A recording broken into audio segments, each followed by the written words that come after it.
Yan guys, so kung maalala nyo, ito yung product natin guys, oh. Yung LiPo na 4 series. Laging ano kasi maulap ngayon, hindi ko ma-full charge siya.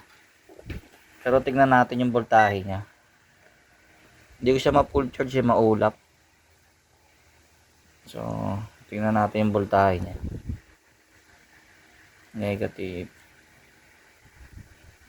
So, siya ay may 13.29.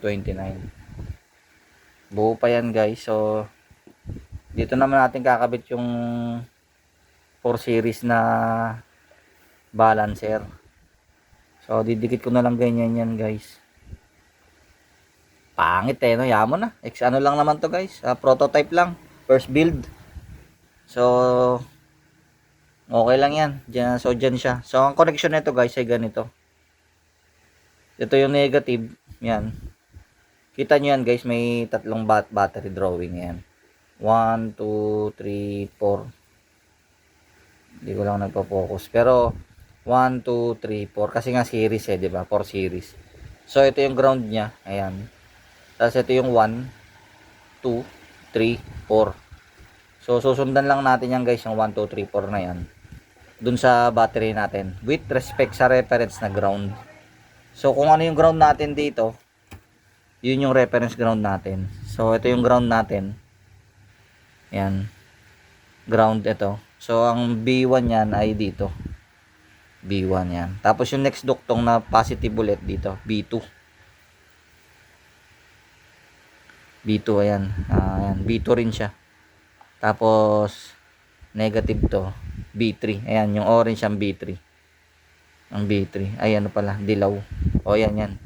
Dito na siya pumunta, oh. B3. Tapos B4, yung B plus out. Yun ang B4 naman ito. Dun sa dulo, B4. So, prepare ko muna to guys. Prep ko muna. Lagay ko dito.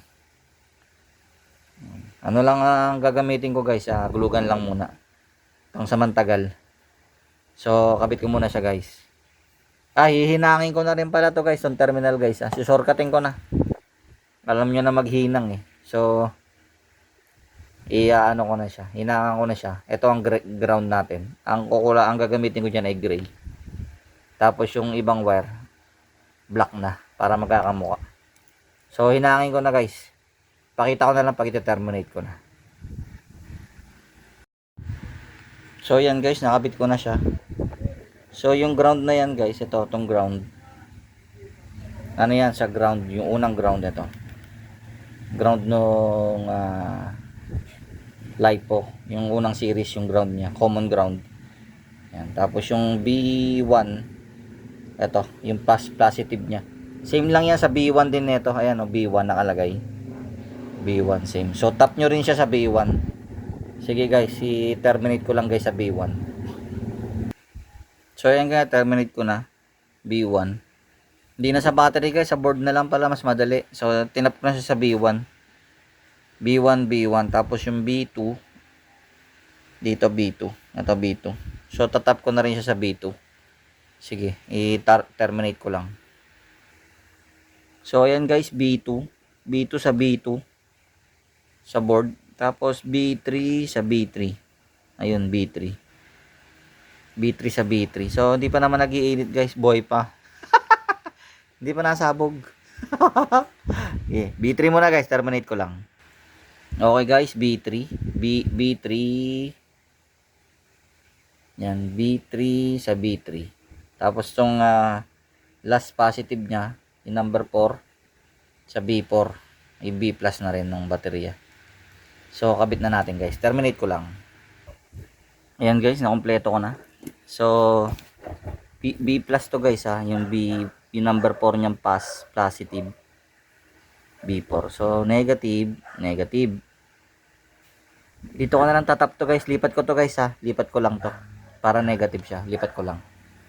Hindi ko na lilipat. Yun din naman yun. So, okay na siya. Ayos lang yan para maraming negative. So, negative yun guys yung puwet. Tapos, ulo positive. So, B1 ito sa B1. B2, B2. Tapos B3, B3. Tapos B4. Yan. Sunod-sunod lang yan guys. Ang orientation niya ngayon. Mag voltage checking tayo. Ayun, umilaw na guys oh. Si B nagbabalance na yan guys. Nagbabalance siya. Active na yung balancer mo pag umilaw ng green. So mag voltage checking tayo. Galing ah. Ayos ah. Ayan oh guys oh, may ilaw. Kulay green. Kita nyo? So mag voltage checking tayo.